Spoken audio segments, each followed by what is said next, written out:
Hello and welcome to Honey Badger Radio.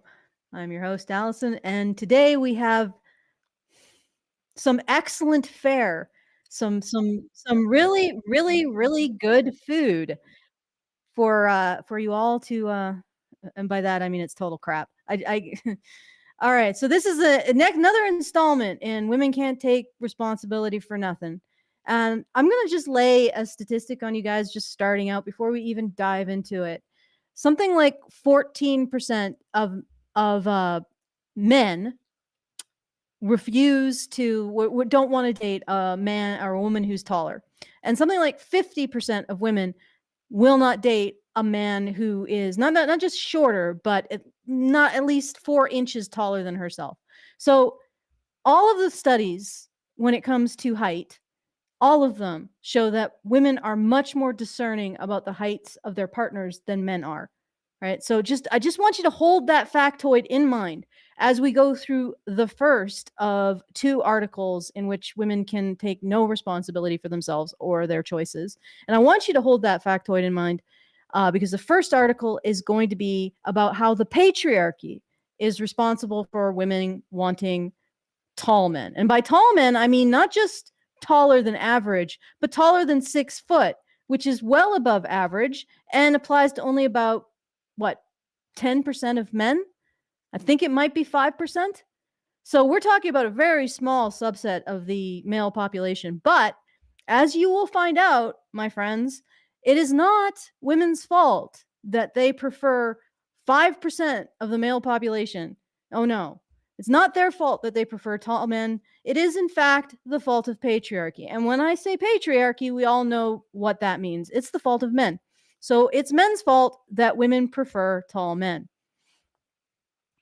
You all collectively came together and said, let's disenfranchise 95% of men and make it so that they can't have any kind of relationship, or it's much more difficult for them to have a relationship, and give all of that to the top. That's all on you. So, check. You may not have remembered, but just look back in your journal, in your time, in your business time calendar, and remember that you were at the patriarchal meeting where that was decided. Okay, so before I get into it, I just want to remind everyone, if you want to send me a message, the very best way to do so is at feedthebadger.com/justthetip. That's feedthebadger.com/justthetip.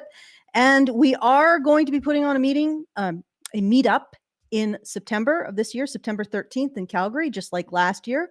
And if you were interested in any of the details on that, please send a message to badger@feedthebadger.com so that, I can make sure that we have enough space and tell you what's what and where it will be, etc. So badger@feedthebadger.com if you're interested in finding out more about that. And I don't have the monthly fundraiser up at this moment. So stay tuned on that. And if you want to join our community, badgernation.online is where you would do that. And it should all be in the low bar. All right, so let's get into it. Yes. Oops, this started in the middle. Just a second, guys. Let me bring it to the beginning. It's not evolution that keeps short men disadvantaged in the dating market, but no one wants to name the real problem. Well, Wolf, if you're a man who is shorter than 6 feet tall, is it impossible to find love? As a woman, I obviously can't answer that with any certainty, but based on what I see online, the answer appears to be a resounding yes. The comments. So, guys, what do you guys think of my new animation paired with the voice? Is it horrifying enough? Just tell me. We'll see what the special chat has to say. Oh, Chris Minzo. Yeah, short men do get married every day. I'm not saying it's impossible. It's just more difficult, just like fat women get married every day. Doesn't mean that there isn't, a bias, or if you want to call it that, against women of size. All right, so let's see what's going on. Let's see if there's anything. Technical difficulties. Yep, there's always technical difficulties. In this case, it was just a little bit of a time overrun. That's why we started a little late. Okay, shall we continue? And complaints are everywhere. Men are making social media reels about it, and you'll hear their frustration in the comment sections of anything from red pill content to feminist media. I found this one in response to a recent episode of Boy Problems featuring Scott Galloway. I can't tell you how many dating profiles I have read from I believe she's quoting Scott Galloway here. It's not very clear in the article because grammar is a patriarchal construct as well. college-educated women in their 30 to 40s who say that they won't date somebody under 6 feet. On paper, I'm everything a woman should want, except I'm 5 feet 6 inches. I can't tell you how much rejection I have had based on that alone, both online and in real life. I've actually given up. Clearly, this is a major problem that men are facing. From what I can tell, few men under 6 feet tall are getting dates, and most of them have, like this guy, given up. So she admits that this is a problem. And again, I've explained that a lot of times when they engage in this kind of sophistry, they will admit that, yes, the problem exists, but we're going to go into why it shouldn't matter. And it's also men's fault. So even if it does exist, it's not the fault of women who are doing the choosing. It is indeed the fault of patriarchy. And by patriarchy, we mean men. But the beginning of all of this, she, of course, says, oh, yep, they're right. This is a problem. This does exist. This is a discrimination that short men face in the dating market. It's patently, considering that the Tinder is now rolling out their height filter, and I'm sure that's going to be reducing short men's odds even more. And when they did look at it, I mean, women may not all filter for height, but they sure as heck aren't filtering for, being short. Like, I won't take any man over 5'6". But the women who do filter for height are a significant part of the population, and they are filtering for very tall or taller men, and a far smaller percentage of men than it's ridiculous. Like, all of you want the top 5% of men. It's not going to work, right? So this is a problem. Ultimately, it's not just a problem for men, it's also a problem for women. But that's further along. Let's continue. I'm tempted to ask if it's really that bad. After all, I've never cared how tall a man is, and I've rarely met another woman who had strict height standards for a man. Oh my God. This doesn't apply to me, folks. Therefore, it's not reality, right? Like, and the men's experience, and this is one of the sort of insidious things that happens with this particular line of reasoning, because men are the oppressors, the oppressed always have more understanding of the experience of the oppressors than the reverse. So it's called standpoint theory. So women have more understanding of men's experience than men do, because men are oppressors in the feminist framework. So, and it's little insidious because that's in part what she's appealing to. She is a woman, therefore she understands the male experience more than men do. And in this case, because men are talking about women's desires, she's also saying that, oh, because that doesn't show what she wants, or that isn't representative of what she wants, there isn't a problem, or she doesn't think she suspects there isn't a problem. Like, men are just making this up. They're just making it up, right? For what? Before I entertain this, could the women who think that men are making it up, that women want tall men, could you, or even the men who believe that and that it's a problem, could you explain to me the motive for men to invent the idea that women mostly want tall men? What's the motive here? Why would short men do that? Well, why would short men go out of their way to be resentful over something that's not happening? I mean, it's not like they're going to get an NGO and a fat board position on the non-government organizational advocacy for short men, which has a annual budget of 10 million and expenditures of 50,000. Wait, 10 million, 500,000, because it has to be at least 5%, right? I'm actually referring to something. I'm referring to feminist NGOs, and the board members all get like 40,000 for half an hour work a month, right? It's short men aren't going to get anything from complaining about something. They're not going to get money thrown at them. Men aren't going to get money thrown at them for complaining about anything. So one, she's using standpoint theory. Women understand men more than men understand themselves because men are oppressors and the oppressed understand the oppressors more than the blah, blah, blah. And then she's also doing the whole thing, well, I don't do that. So it can't be a big problem. So I don't know. And then also explain to me the motive for short men to complain about shortness, knocking them out of the dating market. If you're so sure that's what they're doing. And finally, once again, remember that statistic that I started out with, that women in every study are more concerned about the height of their partner than men are. So men will date taller women. Women will not date shorter men. And more women are explicitly, like, this is a deal breaker for more women than it is for men. So women are the majority of the people who are enforcing this. And yes, it's not going to be all women, but you don't need it to be all women to have a severe distorting effect on the dating landscape. All right, let's continue. Further, we already know this isn't a deal breaker by any means. Tom Cruise, 5 feet 7 inches, isn't exactly hurting for female attention. Robert Downey Jr., 5 feet 8 inches, hasn't had a difficult time finding love. I've never heard anyone call out Mark Wahlberg, 5 feet 8 inches, for being too short. But it's clear that this is a huge pain point for men.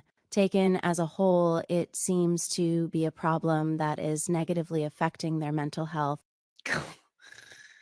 Oh man, like I said, yeah, I totally agree this is a problem. Now let me lay out my spiel about how it's men's fault so we don't have to give a crap. Oh, but also I love the multi-millionaire famous men aren't having a problem, guys. It's probably harder to become a multi-millionaire actor than it is to go through one of those leg lengthening surgeries, which are very dangerous, by the way. Don't do it. But oh, good Lord. Okay, let's keep going. Almost as much as the male loneliness crisis. Or rather, it seems to be one of the causes of the male loneliness crisis. So let's take a closer look. The first thing that you will hear from both men, those under 6 feet tall, and the media is that not meeting this height standard is a cruel hand to be dealt in a world filled with women who are biologically programmed I'm to be getting attracted really to tall freaking men. tired of chorizo in the chat. Yes, Asian men get married all the time, and they're all under 6 feet. They're also from traditional cultures where there's a lot of pressure for people to get married and have children. And also, they're not competing with a lot of men who are tall. I'm sure that the effect holds in Asia, even if it isn't the minimum being 6 foot. But here's the thing. It doesn't matter. It doesn't matter that there are short men getting married. It doesn't matter that Robert Downey Jr. got married or multiple times or has supermodels. That doesn't matter. We are talking about something that is more likely to be experienced by short men, which is discrimination in the dating landscape. That's it. All right. Look, like, anecdotes don't change the fact that this exists. Women don't just want men who are taller, they want men who are significantly taller. So, in other words, the most common arrangement is a woman who is of average height with a man who is of above average height, right? Where does that leave a lot of men who are average and below? Locked out, not completely. Some of them who are very handsome, they're mesomorphs with a great physique. They have they have fuck you money, or they're really charming. It'll even out. But the rest who don't are just normal. They're a little bit screwed. That's the point. And no matter how much you point to, oh, look at this famous dude with lots of money. He gets chicks and he's short. Well, you're sort of proving the point. Look at this charming dude. He's super charming. He gets chicks. Yeah, well, not everybody's super charming. Not every short man is super charming. Not every short man is athletic. Overall, shortness is going to be a deficit in dating women. Okay, and that could be frustrating. Can be really frustrating because this is actually sort of extremely deranged behavior on the part of women. I'm going to get into why as we go. Remind me of explaining why this is sort of deranged. First of all, can we tackle the term tall, please? What does that even mean? I'm sure the answer to that question would be, for a man, anyone over 6 feet. Anything less for a man is considered short. But did you know that the average American man is between 67 and 69 inches? Just in case. I just want to point something out. She is true. This is accurate. 6 foot is well above average. It's 3 inches above average. It doesn't seem like a lot, but in terms of population distributions, it ends up being like over 6 foot ends up being like 5% of the population, right? So she's right, but there's a subtle bit of ideological bullshit that she's also already threading through something that's factually correct. For men, anything under 6 foot is short. For men, she's saying that men are making the standard. You see what I'm saying? She's already started. She's already started making the excuses for women. You're as slow at doing math in your head as I am. That's between 5 feet 7 inches and 5 feet 9 inches. So if that's the average, I can't see any justification in calling everything below 6 feet on a man short. These descriptors, remember, are made up, much like pretty and ugly. They are words that don't mean anything outside the cultural context in which they exist. But let's get back to the point. The alleged evolutionary advantage tall men have when it comes to attracting sexual partners. If you've read my work before, you know how much it irks me to see evolutionary psychology and gender essentialism used as arguments for anything. The latter has been debunked, and the former is constantly misinterpreted and manipulated through the lens of patriarchal biases and narratives. In early human days, were taller men actually at an advantage? I think this must be AI. In early human days. You mean history? Better able. Yes. The answer, okay. Let me just let her elaborate on her point. Were taller men actually at an advantage? Better able to protect their mate and children? Better able to bring them food? First of all, there's no evolutionary advantage to a man being over 6 feet tall. Probably not over 6 feet tall, but there is an evolutionary advantage to height to a degree. Like at some point it drops off because increasing height is comorbid with circulatory, like heart issues. But there was definitely an evolutionary advantage to height. There used to be, they might still do it. There's a tribe in Africa in which the men walk after a pride of lions has made a kill. The men will walk into the pride and grab a hunk off the antelope and walk out again. Now, this is actually really remarkable because humans aren't that big. I mean, I guess we technically qualify as a megafauna, especially some of us in the modern era, but we aren't actually that big. We're more of a medium-sized mammal, and yet we are able to perform astounding feats of intimidation. Now, why is that? It's because we're bipedal. It's because we're tall. So an animal looks at us, and instead of seeing sort of an average-sized can of Spam, it sees something far more intimidating because we look taller than we actually are. We look bigger than we actually are because we're tall, because of our height. And yes, height did confer an evolutionary advantage in terms of intimidation. Human beings got where they are because they were intimidating because of their height.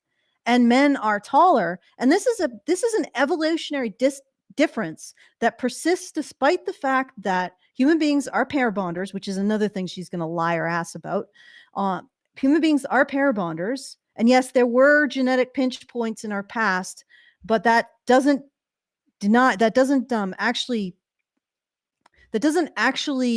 counter or contradict the idea that we're pair bonders. They were just two things that happened in our past that reduced the amount of males significantly. Could have been disease, could have been social factors, don't know. But regardless, as soon as those pinch points ended, we went right back to one man, one woman. And most societies that are polygynous, most relationships are monogamous between a man and a woman. So this is our usual way of mating. And it's how we evolved.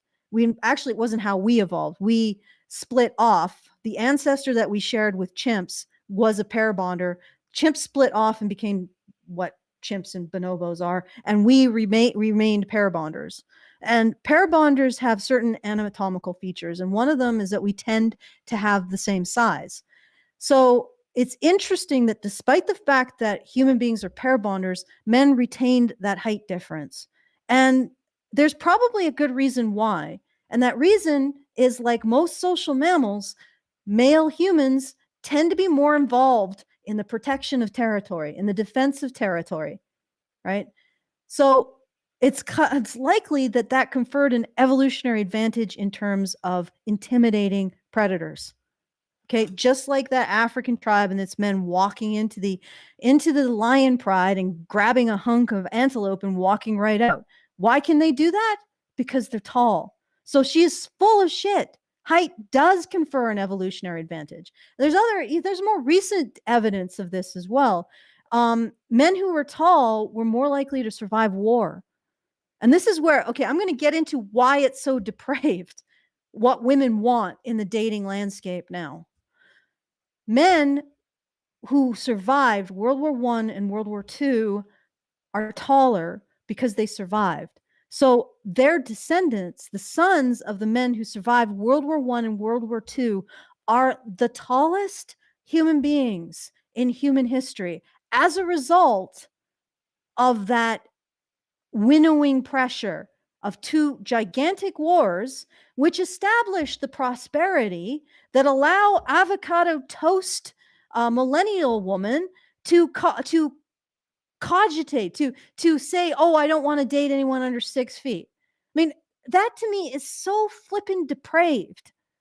Like, we're looking at right now, we live in an era where men are taller than ever because their grandfathers and great grandfathers died in war, leaving tall men to produce taller sons. And here you are saying that's not good enough. Are you fucking mental? All right, moving on. The qualities we assign to tall men are purely the product of our patriarchal conditioning. Here we go. We've been programmed to perceive height as an indicator of strength in men. As Susan Krauss-Whitbourne, PhD, notes, taller men may only seem stronger because we conflate height with weight and strength. Further, the strength, stoicism, and confidence we might attribute to taller men. And again, you remember the African tribe walking in, the tribesmen walking into a lion pride, getting a hunk of antelope. Do you know why they could do that? Because other animals associate height with weight and strength. And they think that human beings are a lot stronger and heavier than they actually are because of our bipedalism makes us quite tall. So don't give me this shit. This is an evolved trait that even other animals share. Sorry, my dear. Wrong. Men is often the product of the social clout they receive just from being taller. Taller men, as Krauss-Whitbourne suggests, tend to experience more social deference simply due to their height, which leads them to feel that they have superior qualities. And that, of course, affects how others perceive them. I also want to point out that the arguments we tend to lean on when it comes to evolutionary psychology are often just patriarchal narratives that have no basis in fact. Okay.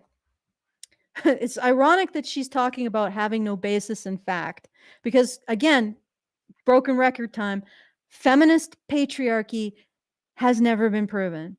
to any standard. And what I mean by feminist patriarchy is the causal relationship between men in authority and women oppressed. You can't just assert that men in authority equals women oppressed. You have to prove it, right? And that has never happened. Not in the entire history of feminist scholarship have they ever been challenged to prove their assertions. They just walked into an empty field, which is analysis of gender relationships, blurted out the first thing that came to mind, and for some reason the rest of academia was like, oh, okay, what we you don't need to have any kind of academic rigor applied to that. Assert whatever you want, little ladies. So feminist patriarchy has never been proven. Their conjecture about it never been proven, right? We don't have to disprove it. It's never been proven. And now she's beaking off about how evolutionary psychology has never been proven. Right. Well, at least it's being held to some kind of standard, lady. That feminism has never been held to. But the other thing is that there's sort of an interesting this is a little bit of an academic conflict peeking up through medium bullshit, like this woman's bullshit argument. Feminists are now in conflict with evolutionary psychology theories of the relationship between the genders. Now, I have my own problem with evopsych, but it certainly is a step forward relative to feminism. Like feminism is basically feminism is like 17th century science. Like it's actually worse. It's basically like 13th century superstition, and then you start with alchemy, and then you start evolving into chemistry, and then physics, etc. With feminism, it's still at not even alchemy. It's like pre-alchemy. It's like, I don't know, associative witchcraft. It is so primitive and so unproven. And then we have evopsych sort of honing in on the feminist territory. That's why she's calling evopsych out, because evopsych isn't respecting where everywhere feminism pissed, and to prove that it was their territory. Evopsych sort of honing in there. But there is a conflict now between these two potential explanations for how men and women relate. We tend to project modern day social structures and behaviors onto the past. And because that's how we live now, we assume that's what was happening back then. For instance, we love to argue that women are attracted to big, tall, muscular, confident men because our most primitive early human instincts would tell us he could bring meat back to the cave.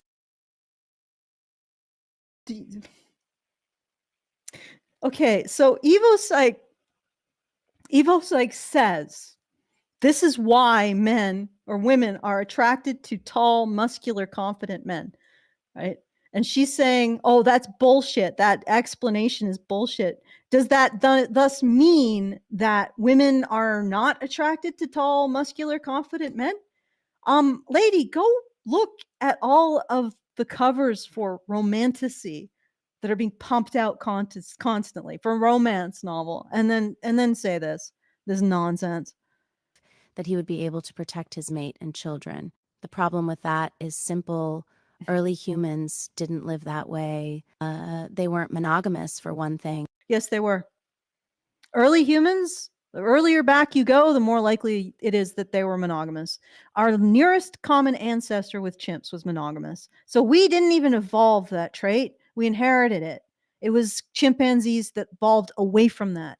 So this is bullshit. This is absolute bullshit. Oh, her eyebrows are doing something a little weird.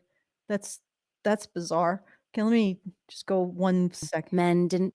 Oh no. Oh, I can't fix it. But anyway, this is not something that's controversial in anthropology, that humans are pair bonders.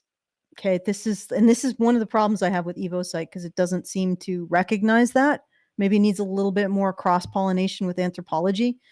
So she's full of shit. Like, no. And the further back you go, the more likely that human beings were pair bonders. It's probably civilization that allowed for other forms of pervasive, like forms of like adultery and all this kind of stuff.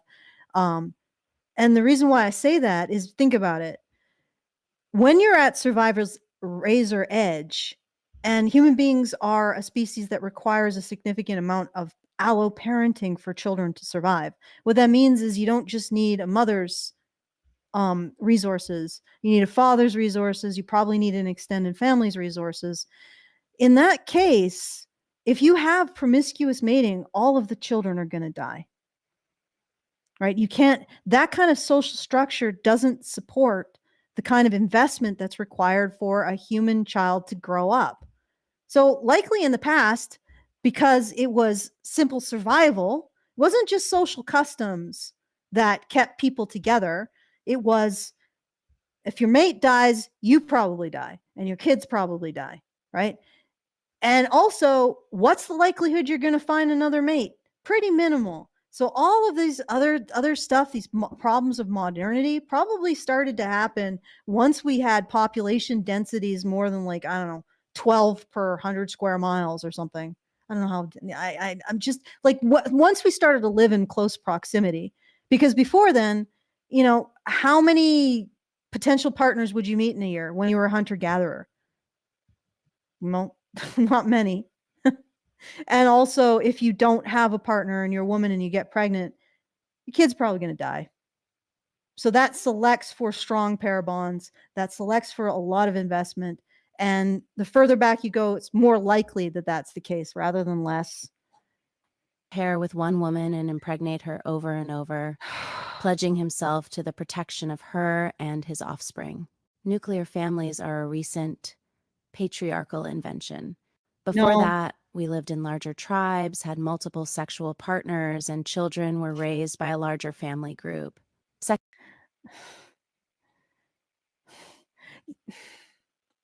no, no. Even in tribes, there's marriage, right? Even in tribes, adulterers are not they are not they are not people who are praised and liked, right? So this is like, I swear to God, Sex at Dawn destroyed the good conversation around human sexuality, because no, this is not the way humans are.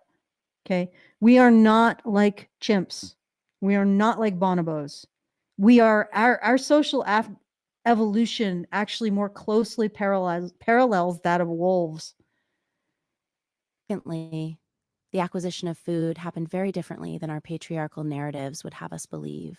Women weren't holed up in caves, naked, pregnant, and breastfeeding their 5 toddlers, waiting for their men to return with the latest kill. Women were active participants in hunting alongside men. No, this is not correct, right? Women hunted small game. They also maybe fished with nets and stuff like that. They did not generally hunt large game. They were involved in the process of hunting large game, but they did not generally hunt it, because those societies did not want women to die. And one of the theories or conjectures about our evolution is that Neanderthal women were more involved in hunting, and the reason why Cro-Magnon actually outcompeted them is because it reduces women and infant mortality for men to take on the big game hunting. But nobody actually, I've actually looked into this. Nobody in the past said women didn't hunt. They just focused on big game hunting because they were Victorians and that's what they did. That's what men did in Victoria. They went out and they got trophies, went on like safaris, right? So they focused on big game hunting, but they never said that women didn't hunt small game.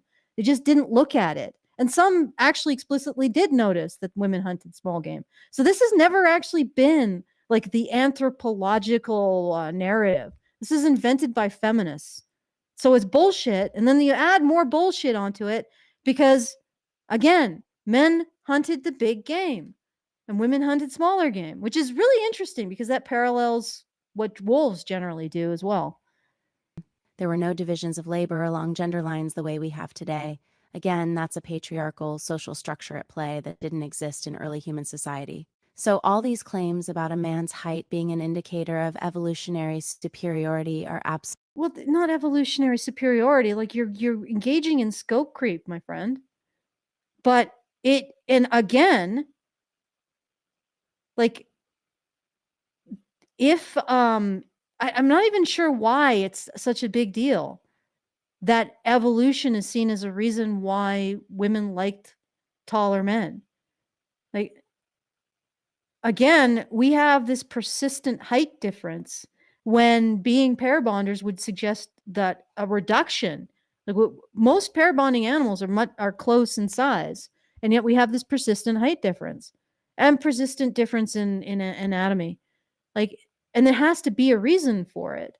And the reason could easily be intimidation factors related to territory defense. I mean, you can't get away from that. So, and what she's saying doesn't get away from that. Absolutely bogus. Evolution wouldn't have favored tall men for doing things early human men did not actually do. Speaking of tall things, can we discuss the elephant in the room? Let's look a little closer at the concept of social conditioning. As I've said, there's no compelling evidence to support the assertion that most women prefer men over 6 feet tall because of. Yes, there is. Now, yes, prefer, settled with, maybe not. But yes, there is compelling evidence, you absolute tool. All of the studies indicate that women prefer taller partners, and it's a stronger preference than men preferring shorter partners. And in fact, the ideal relationship in these, as discovered by these studies, is a average woman with a slightly higher, taller than average man. That still is going to disenfranchise men who are average or shorter, lady. Like, if the average woman wants a man who's taller than average, there's going to be a mismatch there. It's ultimately that's gonna end up with a lot of resentment and lost opportunities. So she's absolutely full of shit. In fact, I will show you. This is one of the many. Okay, I'm going to share this tab right here. Assortative mate preferences for height across short-term and long-term relationship context and cross-cultural status. And positive assortative preferences for height were observed across sexes and samples. However, the strength of these height preferences varied with relationship context for men and not for women. Taller men preferred relatively shorter women for short term. Okay, so this is the summary. This might not be the best one to look at, but if you look into the literature review, that you will find that most of the studies find, or at least I actually, it might be all, find that women have a stronger preference for a taller man than a woman does for a shorter woman. These studies offer converging evidence for a male taller norm among young heterosexual Western adults. Women generally indicate preferences for men taller than themselves, whereas men indicate preferences for relatively shorter women. Men's preferences for women's heights have consistently been shown to be weaker, less consistent, less robust than women's preferences for men's height. This may reflect evolved or social, cultural, sex differences in mate preferences. All right. So yeah, right here. This is what I'm talking about. This is the literature. This is basically the literature review section. So this is starting to be a very cited finding. Look at this. Look at, and you need to see in the brackets how many things are there. Here, I'll highlight that. Okay. This is pretty robust. It's a well-supported finding. Right? So yes, women prefer taller men. Here, I'll move this over for those of you who are looking at this on the shorts. Women prefer taller men than men prefer shorter women. So if anyone's driving this, it's women's preferences. But let's listen to more of what this individual has to say for why this is happening. It is happening. Like, this isn't just, a bunch of disgruntled short men making something up on the internet. We find this in studies. But let's find out more about why she thinks we find this.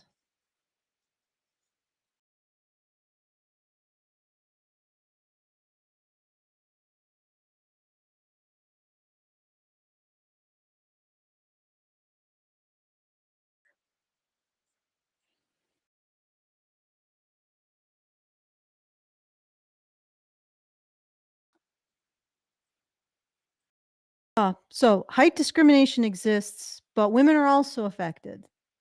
Not that much, but they are. Are you playing So the we video, can't Alison? Oh, I am. Yeah, but you're not sharing that tab. Sorry about this. So that's why I was silent. Okay. Compelling evidence to support the assertion that most women prefer men over 6 feet tall because of the imagined evolutionary advantages taller men have. There's both little data and little. And she's also being very mealy-mouthed. She's rules lawyering this. She's saying women prefer men over 6 feet tall, right? Women prefer taller men. 6 feet has just become some kind of filtering mechanism when everything is reduced down to a number on a website. Logic behind this. So, if most women prefer taller men, what might be driving this preference? First of all, in a culture with strict beauty and gender standards, being short is a disadvantage to people of any gender. Height discrimination is very real, and not just in romance, but in the workplace as well.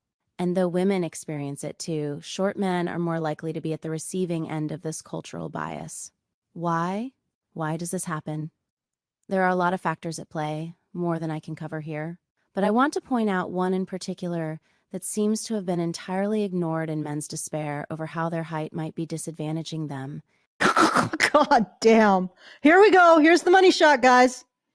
So short men are despairing over being disadvantaged in romantic relationships because of their height. We have studies to show this is the case. She even acknowledges it is, right? But, women are also affected. In the dating market, So now she's going to talk about the real reason, guys. Are you braced? being tall is one of the standards of masculinity as defined by the patriarchy. There you go. There's the money shot. Being tall is one of the standards of masculinity as defined by the patriarchy. And who's responsible for the patriarchy? Men. In fact, most of the things we claim women find attractive because of evolutionary psychology, including six-pack abs, are simply more of these standards of masculinity. Systems of oppression. Okay, so what women find attractive, the fact that women find tall, muscular, confident men attractive is because patriarchy made them done do it. Right? Okay. So heightism is patriarchyism. So stop complaining, guys, and fix it. Now, how do you fix it? I guess become feminists. And then when you become a feminist, women will suddenly stop wanting taller men. The mechanism? Shut up and give her money. Are simply more of these standards of masculinity. Systems of oppression don't want you to know they're oppressing you, so they'll make up stories that blame something or someone else for their dirty deeds. Systems of oppression don't want you to know that they're oppressing them. Therefore, they'll make up stories blaming someone else.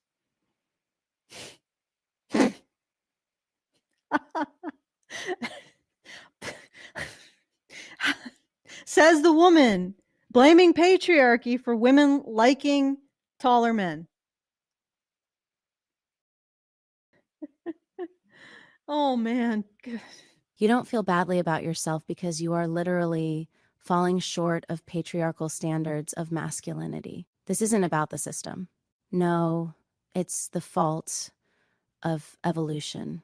It's by So we're taking something that's fairly neutral. Women have evolved to like taller men because it's an intimidation factor. That's probably one of the reasons why human beings survived up to this point. Right? We've taken something neutral. I mean, can you really blame women for liking something? I mean, to a degree, it becomes a fetish, right?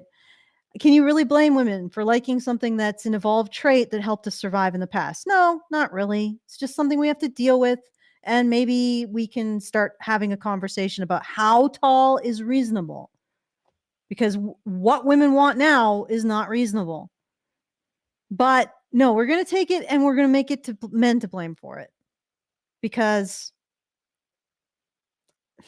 biology. It's women. And speaking of women, I'm sure many might be tempted to respond by calling out women for acting as willing tools of the patriarchy, happy to disenfranchise men by refusing to date anyone who doesn't meet those standards of masculinity. But let's think that through. I don't I don't think we're going to be about to. I don't think we're about to engage in any kind of thinking, anything that resembles thinking. So don't blame women for this standard that women hold and apply to men. Blame patriarchy. And don't blame women for upholding patriarchal standards. I see that she doesn't say don't blame men.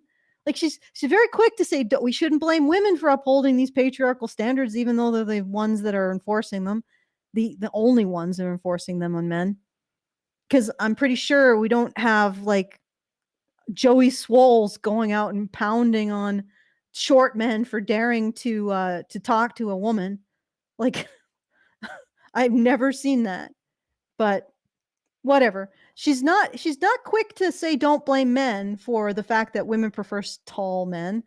But she's very quick to say don't blame women for upholding the patriarchal standard that men be tall. I believe most people realize what's happening in these situations. If men understood that they were participating in their own oppression by buying into all this, we wouldn't be having this conversation.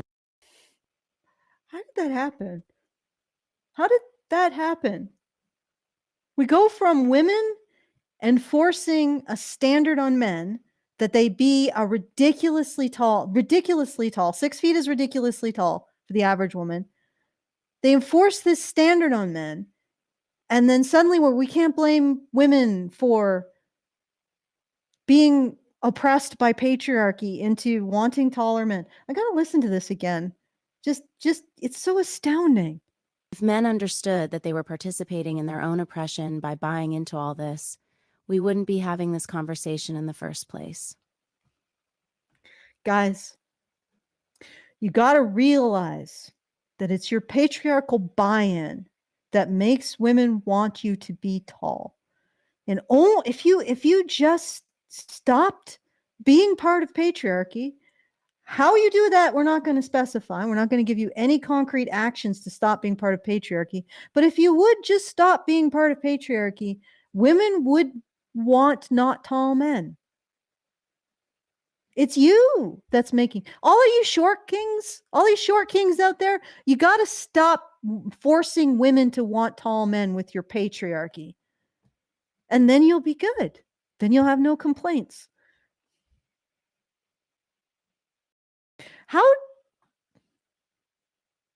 How does this exist in the realm of being considered conscious thought? Like, this is so stupid, so blind. And I know I'm going to go to the special chat, and Teresa is going to be defending it. So, but I'll give it a moment because I actually have to read out a super chow here.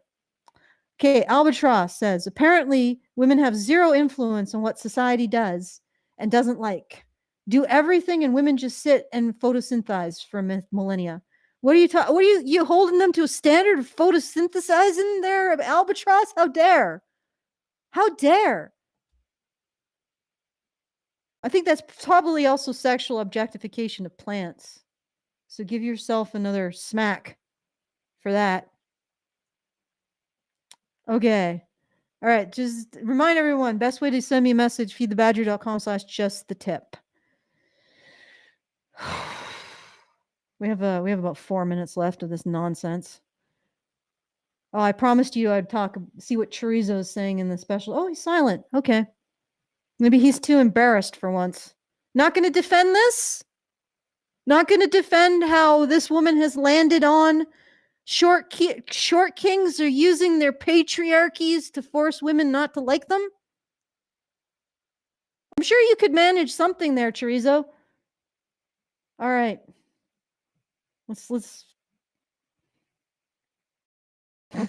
Let's deplete my life energy further. And women are no different.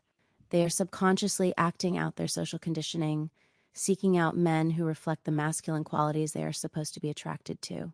Please read that last sentence again. Okay.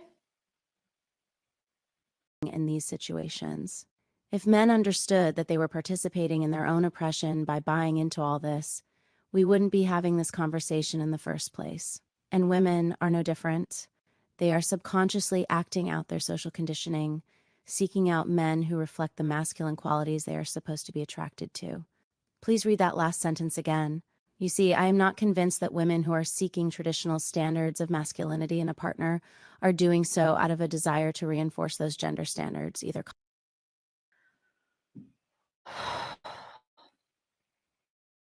So if men could change how they're inflicting patriarchy on women and making them want tall men, then they would. But men are ultimately responsible for this because women can't possibly be responsible for this.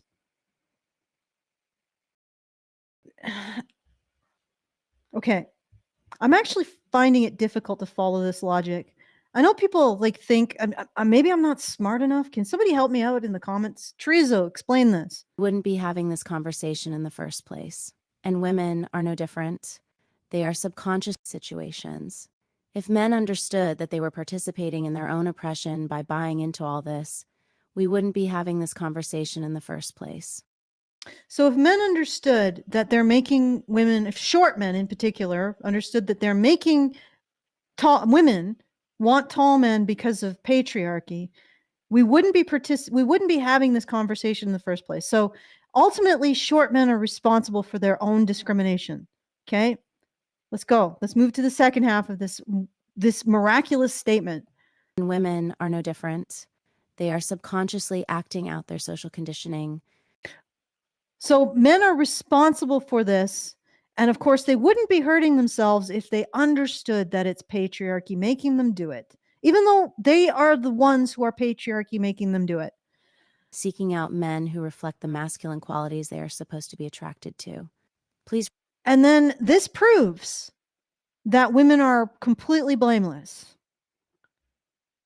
Because if patriarchy wasn't so powerful, short kings would stop doing it to themselves and making women want tall men, which means that obviously patriarchy is so powerful. If it can force short kings to embrace things that hurt them, women hold no chance. Women have no chance. There we go. I think I got it. Read that last sentence again. You see, I am not convinced that Doesn't women help. who are seeking traditional standards of masculinity in a partner are doing so out of a desire to reinforce those gender standards, either consciously or subconsciously. Yeah, but they are. They're too busy trying to meet the standards of femininity. This is where, Oh God. And then we segue into women being oppressed, right? Okay, but the women are applying these standards. They're the ones rejecting the men. They're the ones with the power in this instance. the entire issue comes into focus. The only way to truly define femininity is in relational opposition to masculinity, and vice versa. So a woman seeking out markers in a potential mate that align with patriarchal definitions of masculinity is not reflective of her reductive belief. Oh, chorizo is piped up in the smaller chat. Okay, well, Chris Manzono, remember to explain why it's bad women prefer taller men. Because it's patriarchy. We've just had that explained. Please keep your line consistent, friend. All right, let's go. About men and masculinity, but rather her attempt to meet the standards of femininity by acquiring a partner who is traditionally masculine. This began to crystallize for me the few times I met women who actually did have a requirement that they would only date men over 6 feet tall. Their reason? They were tall themselves, and said they felt less like a woman when they were with a man who was shorter. In the end, this isn't about height at all. It's about strict gender standards that keep everyone participating in their own oppression. And yet women are the ones perpetuating it. And she can't admit that, and she wants women to be victims. She then goes into some. Oh, actually, you know what? I will play that because it is important. Personally, I've never cared about a man's height. I've dated men significantly shorter and men significantly taller. I've yet to date anyone of any size who can't fit together in all the right places when it's time to have a little fun. So honestly, what does it matter? But I understand the pain of feeling perpetually rejected just because